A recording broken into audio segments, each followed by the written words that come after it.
tudo bem? Bom dia, boa tarde, boa noite. Aqui na voz é Pedro Zeus e este é o primeiro vídeo do meu canal, La Calle, né? A rua. Eu escolhi esse nome porque Cali é uma palavra em espanhol que eu gosto bastante, além de ser o nome de uma das minhas bandas preferidas, né? La Calle 13. É uma banda porto-riquenha, né? Mesmo país aí de origem do famoso Bad Bunny, mas entre o Bad Bunny e La Calle 13, eu prefiro ainda La Calle 13. Então este é o primeiro vídeo do meu canal e este daqui vai ser um vídeo de abertura, né? Já tem um áudio gigantesco de eu contando a história da minha vida, né? Um resumo da história da minha vida, bem aberto, bem detalhado, e aquilo dali também foi um teste, né?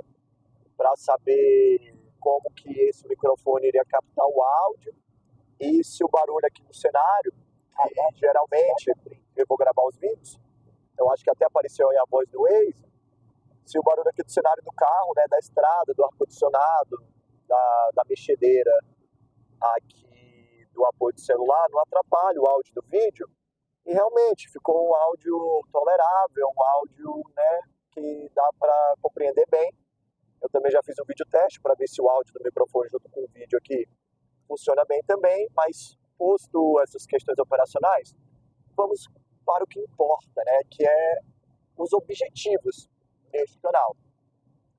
Desde muito tempo atrás, inclusive se vocês procurarem no meu Facebook, vocês vão encontrar um Pedro Zeus de 14, 15 anos, com uma câmera de altíssima resolução, mostrando toda a tela bela daquele adolescente, em frente ao Congresso Nacional, parecendo uma mistura de Felipe Neto com Mamãe Falei, revoltado, xingando, vendo o sistema político como um sistema totalmente viciado, mas tem até algumas soluções ali e algumas reflexões práticas que aquele Pedro Zeus acertou, né? Falou sobre a questão dos municípios, sobre a concentração da corrupção estar em âmbito municipal, no âmbito local.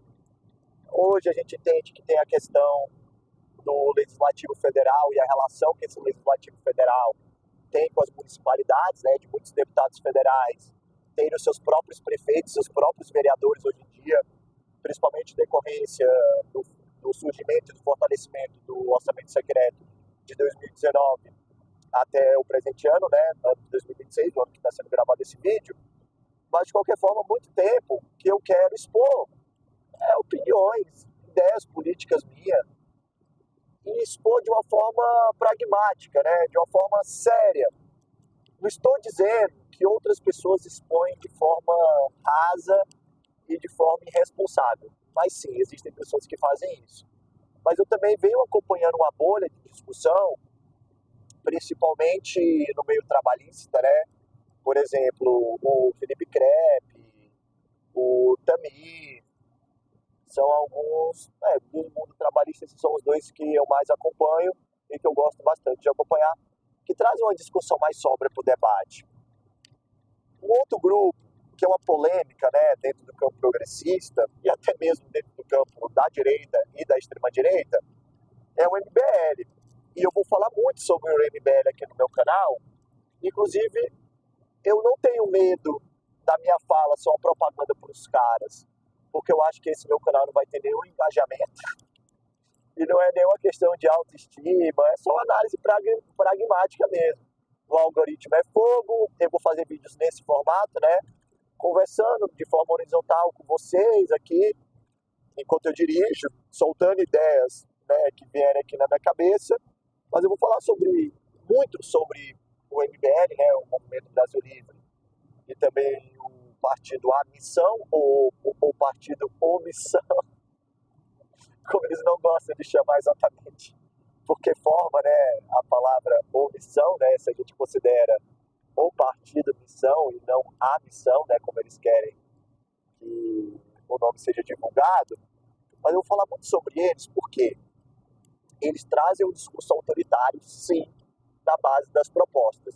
Quando eles falam de intervir nos estados e nos municípios que não apresentarem níveis de desenvolvimento impostos por eles, caso eles ocupem, né, a presidência da República, caso eles sejam representantes do governo federal, no fundo, a gente entende qual é a lógica, porque Getúlio Vargas já fez isso quando ele deu o golpe em 1930 e o golpe depois mais profundo em 1937. Interventorias federais, né, para acabar com o poder das oligarquias, com a corrupção que acontecia na Primeira República. Ele mesmo chamou a Primeira República de República Velha, porque ele queria construir um Estado novo. Os tenentes também traziam muito esse discurso moralizante e de combate à fraude eleitoral e de combate ao coronelismo, ao patrimonialismo. Inclusive, o próprio Movimento Brasil Livre tem muita consciência desse processo. E eu não lembro exatamente o nome do termo, mas eles tentam se colocar como os novos tenentes, o técnico-tenentismo, né, tentando trazer de volta esse movimento dos tenentes ali no começo da década de 20. Então não é novidade isso que eles propõem, né? E eles tentam dizer que não é uma proposta autoritária, mesmo que eles digam com todas as palavras que a democracia não funciona para determinadas partes do Brasil, que para o Maranhão da vida, para municipalidades, né, do Nordeste, mais pobres, do interior, né, do sertão, a democracia não funciona porque a população não tem capacidade de escolher representantes que não vão estimular um patrimonialismo fisiológico de roubar todos os recursos e benefícios próprios. Então, esse argumento tem um fundo de verdade. A gente não pode negar isso. Não a parte da ignorância da população, porque eu nunca vou querer levar para esse lado. Porque uma coisa que eu acredito bastante é que, de fato, existem diferentes formas de conhecimento na sociedade, o conhecimento formal, o conhecimento acadêmico. São formas válidas de conhecimento, formas importantes de conhecimento. E a universalidade do ensino público visa exatamente fazer com que toda a população brasileira, no caso, tenha acesso a esse conhecimento formal, esse conhecimento acadêmico, mas o conhecimento não se cria apenas dentro desses espaços, não é verdade? Se você tem um ofício de familiar, se você tem um conhecimento da vida doméstica também, se você tem um conhecimento ali criado na sociabilidade da rua, isso tudo são conhecimentos válidos e conhecimentos importantíssimos e conhecimentos que potencializam, né, a capacidade humana de uma forma incrível. Então, o conhecimento não é construído apenas em espaços formais, apenas em espaços acadêmicos. Isso, até trazendo, né, o academicismo, cientificamente falando, né, se a gente for pegar a literatura do desenvolvimento humano, do desenvolvimento cognitivo, a gente consegue entender que o conhecimento não é construído apenas em ambientes formais. Posto isso, entendemos que uma ignorância em relação ao funcionamento do sistema político faz com que parcelas significativas da população brasileira, não apenas no Nordeste, mas também no Nordeste, mas também na região Norte, e podemos dizer assim, que uma intensidade maior nessas duas regiões, né, no Nordeste e na região Norte, leva a um fortalecimento de práticas patrimonialistas, a um fortalecimento de práticas coronelistas. Porque se você não tem entendimento do papel do vereador, do papel do prefeito, do papel do judiciário ali estadual, do papel do judiciário federal, já que o município não tem poder judiciário, se você não tem conhecimento do poder do legislativo estadual, né, que é a Assembleia Legislativa, e do governo estadual, né, que são os governadores, e se você não sabe quais são os meios de controle para você monitorar o que essas pessoas estão fazendo, naturalmente vai ser muito mais fácil pessoas mal intencionadas, né, se utilizarem de um discurso populista, se utilizarem de compra de voto para manipular, né, para induzir uma parcela significativa da população a votar em candidatos, né, que não vão pensar no bem público, que não vão pensar na coisa pública, que não vão pensar no desenvolvimento do bem comum. Isso é real, isso é verdade, certo? Concordamos com esse ponto. Não é só o MBL, o Movimento Brasil Livre, e a missão que traz esse discurso.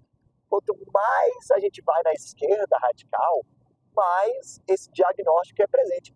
E se a gente for pegar toda uma literatura acadêmica também, coronelismo inchado de voto. Pô, isso na metade do século XX.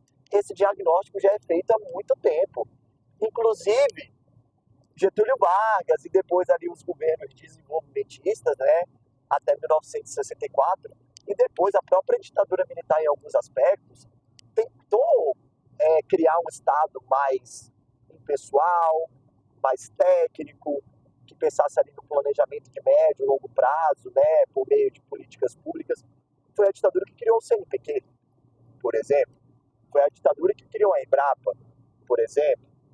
Então, e antes disso, com o Anísio Teixeira, com o Darcy Ribeiro, a CAPES foi criada, né? Essa estrutura de pós-graduação que existe no Brasil e que se fortaleceu ali nas décadas de 80 e 90, né? Com a expansão dos programas de mestrado e doutorado das diversas áreas do conhecimento. Isso tudo tem uma origem, germinou ali naquela Quarta República, né? De 46 até 64. Isso, inclusive, é uma coisa que eu bato muito na tecla também.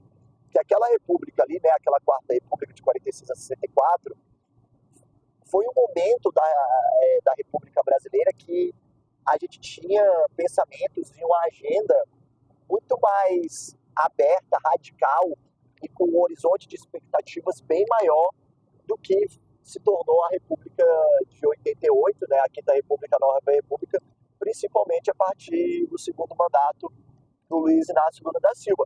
E aí a gente pode até trazer uma crítica que os comunistas fazem bastante sobre a desmobilização, né, que os governos petistas implementaram nos seus governos, mas esse é assunto para outro vídeo. Vamos voltar para o ponto central da discussão. Então ali, naquela Quarta República, claro que os analfabetos ainda não podiam votar, muitas pessoas ainda eram excluídas do processo eleitoral, mas foi um momento que houve mais participação política até aquele momento na história do Brasil. Primeira República não se fala, né? Fraude, coronelismo, compra de voto, né?